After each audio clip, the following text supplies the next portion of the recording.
Hello everybody. Today we're going to be talking about the Colorescience Sunforgettable Total Protection Face Shields.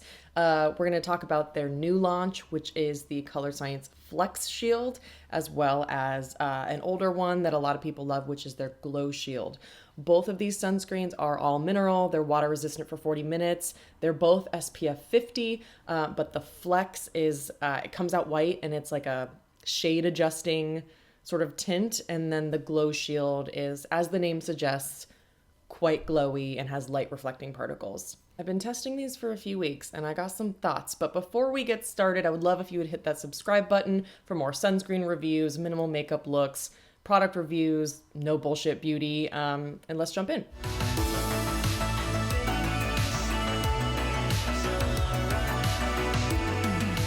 Okay, so before I apply these, I'm just going to talk about the formulas and the difference between the two. The Flex shade I have is the lightest shade, which is fair. This comes in 4 shades: fair, medium, tan, and deep. Both of these are really antioxidant rich and they protect from UVA, UVB, blue light pollution, and infrared radiation.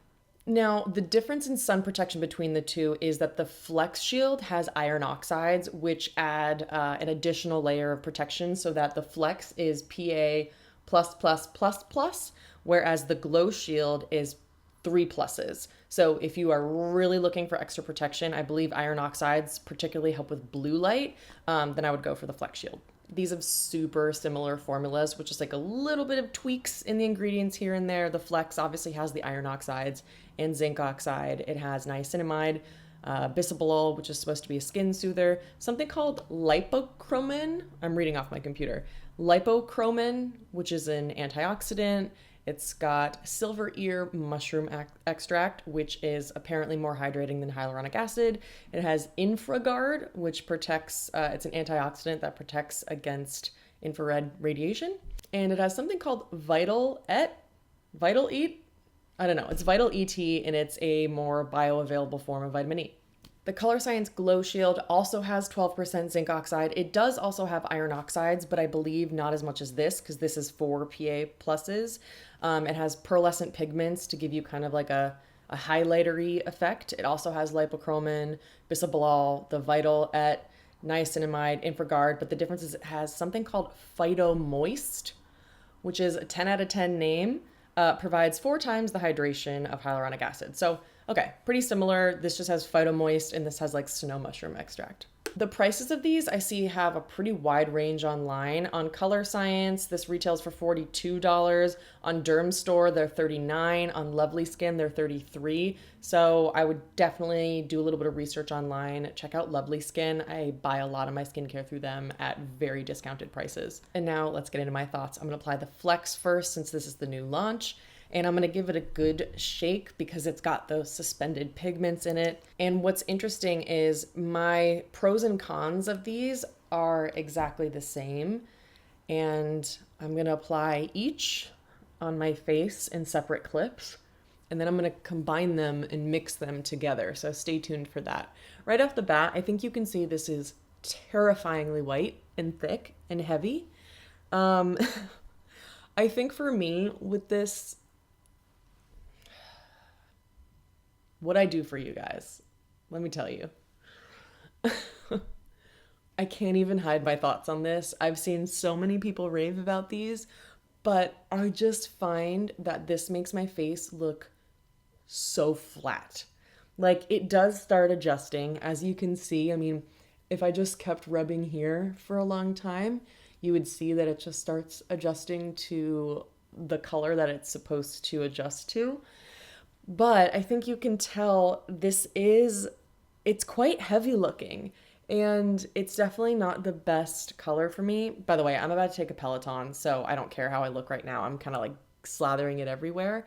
I would be a little bit more careful if I were about to like put on makeup, but I just wanted to show you that's as much as I wear on a daily basis. And I just find that with the Flex Shield, maybe because it's a little bit too light for me, or I don't know, but I just really feel like it makes my face look very flat. Like, I don't feel like I can confidently wear this on its own because it just looks so heavy. But aside from that, in terms of the actual feeling on the skin, the way that it lasts throughout the day, it's really, really lovely. It just goes on. It's that sort of dropper application. It's a very liquidy formula.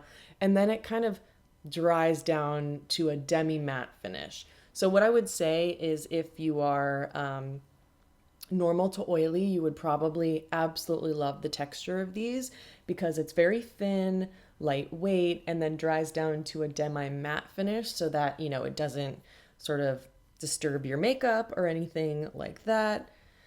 But if you have dry or dehydrated skin, or you're just in a climate where you don't want something matte, I would probably say you'd want a sunscreen that's a little bit more occlusive. It just doesn't look great on its own. Especially what I find with both formulas is that they make me look like I have a mustache in person. Like it collects in the little peach fuzz that I have, and it collects in the little crevices of my eyelashes and under my eyes. And not a lot of sunscreens do that. It's not the most flattering sunscreen. And this is the way it looks finally rubbed in, adjusted. Yeah, I just feel like it makes me look a little dead. It's the kind of thing where I feel like I would have to go in and add a little concealer and a little blush just to kind of like put some dimension back into my face. I don't know if maybe the shade's too light for me, although it does seem to match my neck pretty well. So while I love the texture of this and the way that it feels on my skin, I think you saw just how heavy it is going on, how long it takes to rub in and adjust. It's just not my favorite. Colorescience sent both of these to me in PR, which I'm really thankful for because I actually prefer to mix these two because the Flex Shield makes me just look way too dead and flat, and the Glow Shield makes me look like a freaking Tin Man. It is like very highlightery, and so I don't like wearing either of these on their own, but mixed together, they're perfect. And they almost, because this Flex Shield is like kind of adds a little bit of coverage almost, together they actually make like a perfect base where then I can just add a little concealer and brows and I'm good to go. Unfortunately for consumers, I know that's not very helpful because you don't want to have to buy two $42 sunscreens just to get the perfect one. But this is how I prefer to wear them. On their own, I don't like them. Together, I think they're magical. And just so you get a quick comparison, this is how the Flex Shield comes out at first before it adjusts, and this is how the Glow Shield comes out. I think you can see it basically looks like the Charlotte Tilbury, like Hollywood Flawless filter. Like it is very glowy. It has a lot of pearlescent pigments in it. In fact, on the website, Colorescience even describes it as an all-over sunscreen and highlighter. So it's the kind of sunscreen you would only want to wear as a primer underneath makeup, in my opinion. And then you have the Flex Shield, which has the pigments and goes on, pretty thick and heavy, like not thick in texture, but in sort of coverage, and then starts adjusting. So you can see they definitely are visible on the skin. I'm gonna go take my Peloton class, shower up, and then we are going to apply the Glow Shield all over my face. And then the next time I wash my face, I'm gonna show you how I like to wear them mixed together. And we're back. I have Pelotoned, Kendall Tools class, kicked my ass, and I'm exhausted now, but I've showered and I'm ready to apply the Colorescience Sunforgettable Total Protection Face Shield Glow. Give it a good shake. Now, this one also has the same feeling and texture on the skin. It's like a demi-matte feeling on the face, and that's what it looks like.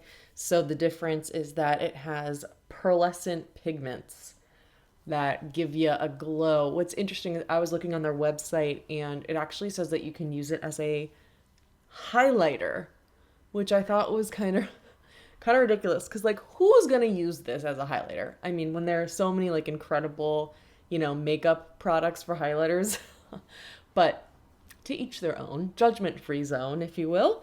I think as you can see, it's glowy.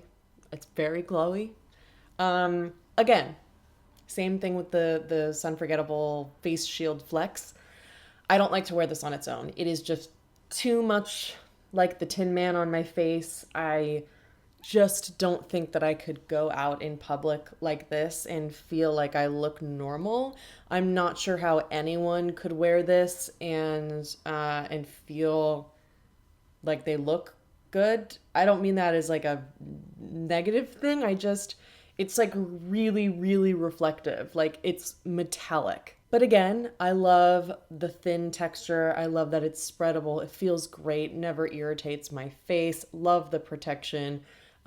Dries down to a demi-matte finish. So it's just really the look of these on the skin that I don't love, but I love the feeling. I love the ingredients. Okay, and now I'm done. So I think you can see it is quite reflective. And even though it looks like crazy dewy, it's really just like pearlescent pigments. It does dry down to a demi-matte finish. So it's not like it feels greasy or sticky or anything like that. It just looks really reflective. Now, I can see someone really enjoying this if they have very dull skin and they use this as a primer, like a glowy primer under makeup. I think that this would be a great product to use as your sunscreen under makeup. If you kind of want that Charlotte Tilbury Hollywood flawless filter all over your face look underneath the foundation, then I can totally see why people would want to wear this on their own. I don't personally really need that. I'm going to check back in later and I'll show you that my favorite way to wear these is mixed together because the Face Shield Flex just looks a little too flat on my face. It looks so matte. And then the glow is just too metallic. So mixing them together actually creates like a perfect base for me. Again, I know that's not super realistic for consumers, but my next clip, I will show you what those look like mixed. The glow one does look a little bit more forgiving, I think, because it like reflects light. The Flex definitely can look a little chunky and like highlight some flakiness that I didn't even know existed. But both of them kind of just like, they just don't look great on my upper lip. I don't know. Sometimes that happens to me with sunscreens that have like thinner textures. Let's do a clip of me mixing these together. By the way, mixing sunscreens is not ideal. You don't want to mix a sunscreen and dilute it with something that's not a sunscreen. You don't want to mix two different sunscreen formulas, but I just wanted to add a disclaimer that I mix these because they are the same formula, just different colors. So I feel comfortable that I'm getting the same protection. I'm not altering the protection. But years ago, I would mix the Ren sunscreen with the Drunk Elephant De-Bronzy drops, and that was bad. That definitely diluted the protection I was getting. But if you're mixing two of like the same formula, then I think it's okay. Okay, before showing you how I mix the two Colorescience products, I wanted to show you what the Flex Shield Glow looks like under makeup. I caught a glimpse of myself in the mirror and I was like, oh, buddy, like looking shiny as hell. This is powdered. I feel like it's just metallic. So I think I take back my statement that the Glow Shield looks fantastic under makeup. It just is too much. It's too much. So wanted you to see that so I could be as helpful as possible. Now let's mix these together and I'll show you what it looks like. All right, today is a new day. I got my coffee. I just woke up and let's mix these bitches. All right, let's go. Let's see how this is. I mixed about equal parts of both. And as you've seen in previous clips, the Flex Shield was a little too flat and possibly a little too pale for me. And the Glow Shield was just too metallic. The Flex Shield and the Glow Shield together, I think, just make the perfect combination. You've got a little bit of the glow coming through, just enough so that you look really luminous and healthy. They're just dog hairs flying in the air everywhere and they're sticking to my face and it tickles. Anyways, I love the way that these look. I love the texture, the performance, the ingredients. I love that they're SPF 50. I just don't like them on their own. And it's tough because I can't recommend to you guys to go out and spend like $84 to mix these two sunscreens.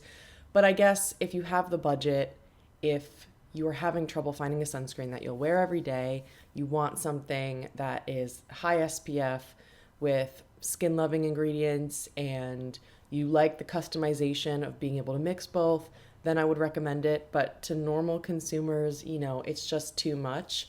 I hope that Colorescience could come out with a version of Flex that's not so flat If it had a little bit of those pearlized pigments in it, it would be a total win for me. So no perfect products here, but I really do love the final version of these together. And I'll get up close for you. It doesn't seem to highlight too much texture on my face. It feels really comfortable and velvety smooth, lightweight. I just think it looks really good. There's no white cast, and I like that the flex comes in 4 shades, although I would love to see them double that.